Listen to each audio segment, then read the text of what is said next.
You know, it's amazing in the AFC title game how the Chiefs now had to come back twice, right? I mean, they've done an excellent job. Which is why, to me, in the Super Bowl, you know, sometimes like by halftime, somebody could be up by like 14 or 15. You're like, all we're watching now is the commercials. That's a game where you stay locked in because the Chiefs have proven that there's no lead that's safe against them. So regardless of what happens in this game, you stay locked in.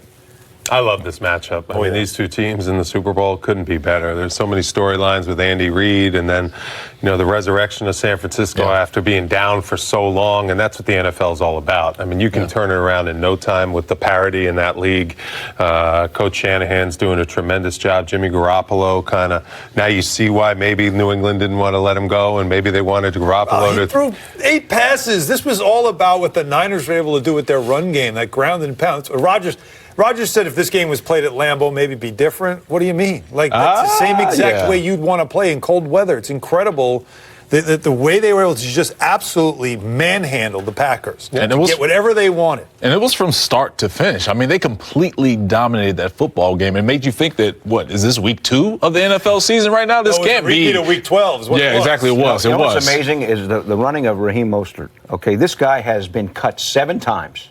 All right, and you talk undrafted, right? Yeah. And he goes with a vengeance. 220 yards, 4 touchdowns, 29 rushes. And you know, we were talking before the show. Mozart, by the way, it's classic. Very good. That's very good. Welcome. But the point is, why draft a running back when a lot of times you can get someone like this? Plus your system. You know, that's system, right? And it's also the system, but it's also because, you know, you have a decent passing attack. You have George Kittle, who's a great blocker out there. One catch.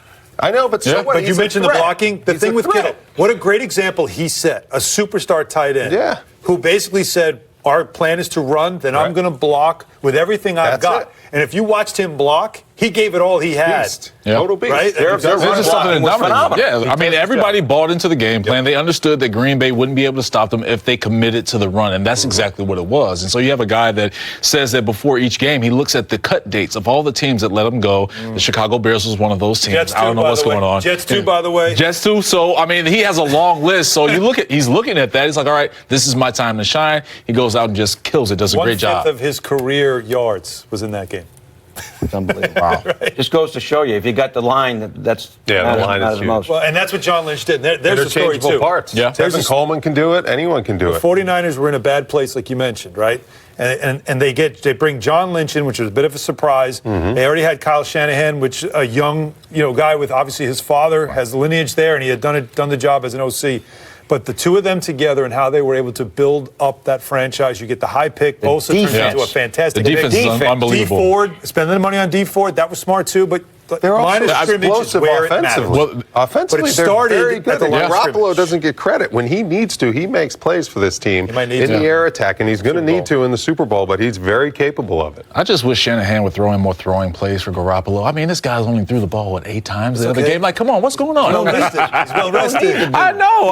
I'm joking, Bill. I'm joking. I know Garoppolo's nice. Now, right. on the other side of things, we mentioned the Chiefs. The Titans were a great story. Derrick Henry looked like he was out of gas, would we say? A little bit. He still had 1 or 2 7 yards in the second half. The second half, he didn't do anything, but they had to keep up. The Chiefs is Patrick Mahomes a guy who's in the Matrix? He's when it comes 100%. to so good. His offense. So fun to watch. That he doesn't see people now. It's all just, his numbers are just flying up. Yeah, right. He just takes it off. How about off. the touchdown run?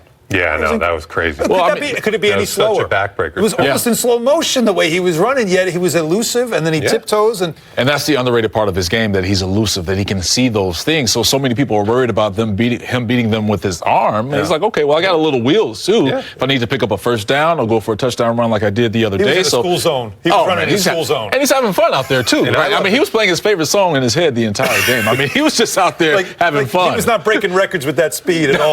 He maintained, he's like Bill on the highway, 55. You got me wrong. I'm hating the left lane. Pedal to the metal, right. Some news concerning the Giants. Jason Garrett, since we were last on, has officially become the team's offensive coordinator. You got Joe Judge, very young, very inexperienced, and obviously the Giants hope that Garrett's experience is going to help the new coach. Yeah, we'll see. And Garrett said that he had a good sit down with Judge. Said they really don't know each other too well, but they've been in the same circles. Obviously, coaching the same guys. Spent some time in Alabama with Nick Saban. So it's a situation for Jason Garrett where he says that we share the same values as people. We share the same football values. So they want to build something with the Giants and really kind of get it to a point where they're getting back to that physical attacking style of football. And every time the Giants have been successful, they've had a physical football team, especially with the run game. When you're a player and you have an experienced assistant and an inexperienced head coach, would you maybe not listen to the head coach and go to that assistant? Well, it's up to the head coach to defer a little bit at times when you have an experienced guy like Garrett who knows the NFC East the way he knows it,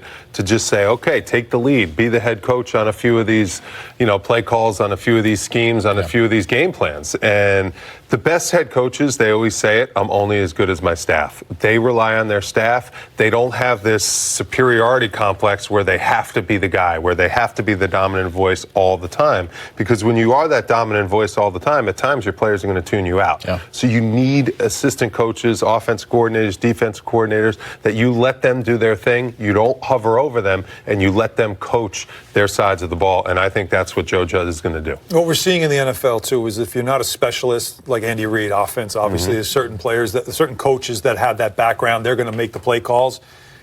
Someone like Joe Judge is not a specialist, so he's going to be more a CEO, oversee, leader of men. He's going to be the leader. And then you handle the offense, you handle the defense. Like Adam Gase is sort of like that. He focuses on the offense, and he leaves the defense to Greg Williams. He doesn't even bother looking at the defense because he trusts him. But he's very involved in the offense. You don't know But my point is that if that's your specialty, you let the other guy coach. That's how a lot of I think NBA that's what Joe Judge does here. Exactly. Yeah. That's certainly how it has to be done. And all Judge has to worry about now is that the players are ready to play, that they're motivated, and he seems like that kind of guy. And then you're overseeing what everybody's doing. CEO has become more and more of a role for a head coach, especially in the NFL.